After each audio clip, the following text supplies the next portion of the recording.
Hello everyone, and welcome back to Strategic Labs, the channel where we deeply analyze the ideas, narratives, and strategies behind the documents. We are Sarah and Mark. Today we are going to dive into the material we have on the table. Before we start, please leave a like, share the episode, subscribe to the channel, and remember to check the description for the links to access the original material. So Mark, when you hear the word intelligence, what's the first thing that comes to mind?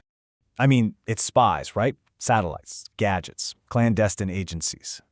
But the document we're looking at today, which is based on Edward H. Whitmore's work, it flips that idea on its head. It argues that one of the oldest and maybe one of the most effective intelligence systems in the world has no armies and operates mostly in plain sight. We're talking about the Vatican. So here's how we're going to tackle this.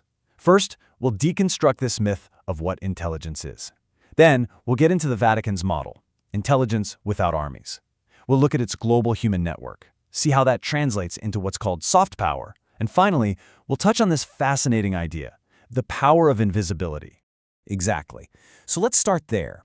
We have to kind of clear our heads of the Hollywood version of intelligence before we can even begin to grasp what the Holy See is doing. It's just a totally different operating system. Yeah, and this slide really lays out the contrast perfectly. You see on the left, conventional intelligence is all about coercion, military might, technological surveillance, all for short-term tactical gains. But look at the Vatican's column. Its assets are priests and parishes, its power source is moral authority, its method is persuasion. And this is the key for me, Sarah. Its goal is long-term strategic influence. They are not playing the same game as everyone else.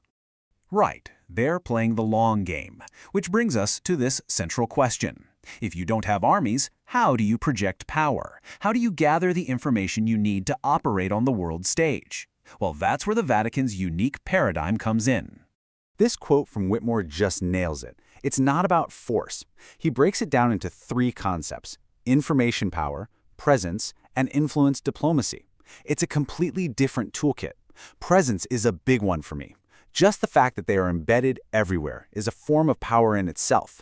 And here are those pillars. So presence, like you said, Mark, is this incredible grassroots network, priests, nuns, aid workers in almost every community on Earth. Then you have diplomacy, a very sophisticated, very old diplomatic core. And finally, influence, which is this harder-to-define power that comes from being a major moral and cultural voice for centuries. It's the combination of these three that makes it so potent. Exactly. So let's dig into that first pillar a bit more, this global human network. It's not an exaggeration to call it a living, breathing web of information. So how does information actually move through this web? Well, look at the scale of the diplomatic side alone. The Holy See has a formal diplomatic presence in over 180 countries. To put that in perspective, that's on par with major world powers like the United States or China. So right there, you have this formal, high-level access to governments all over the planet. And that's just the top layer. This slide shows the real genius of the system, the upward flow. It starts with a local priest on the ground floor, noticing subtle shifts in their community. That observation gets passed up to the diocese, then it's briefed to the apostolic nuncio, the Vatican's ambassador, who sends it to the Roman Curia in Rome for analysis, and ultimately it lands on the Pope's desk. It's an organic human intelligence pipeline that has been refined over centuries. And these apostolic nuncios are the linchpin of the whole system. They're not just your typical ambassadors. They have a dual role. They're the Pope's representative to the government of that country, but they're also his representative to the local Catholic Church. So they're gathering both high-level political intelligence and grassroots social intelligence. They really are the eyes and ears of the Vatican. Okay, so you have this incredible, constant stream of information coming from all over the world. The big question is, what do you do with it? And that's where we get to see this concept of soft power in action. This is all about how you shape the world without firing a shot. Right, and the Vatican's toolkit here is fascinating. Instead of tanks and drones, they use moral legitimacy, the ability to frame a political issue as a moral one. They use their cultural influence through teachings and official documents called encyclicals. Their humanitarian aid agencies, like Caritas, aren't just about charity. They build goodwill and grant access to sensitive areas. And what's really key, they can often act as a neutral mediator in conflicts where no one else can, because they aren't seen as having a direct military or economic stake in the outcome. And this isn't just an abstract theory. History gives us powerful examples. The source material points to the Cold War, specifically the role of Pope John Paul II. His open moral support for movements like the Solidarity Trade Union in his native Poland, It didn't send in troops, but it fostered a spirit of quiet defiance. It gave moral legitimacy to opposition movements, and there's a strong argument to be made that this subtle, persistent influence was a contributing factor to those massive geopolitical shifts. Absolutely, which leads us to our last point, and maybe the most counterintuitive one in our modern world.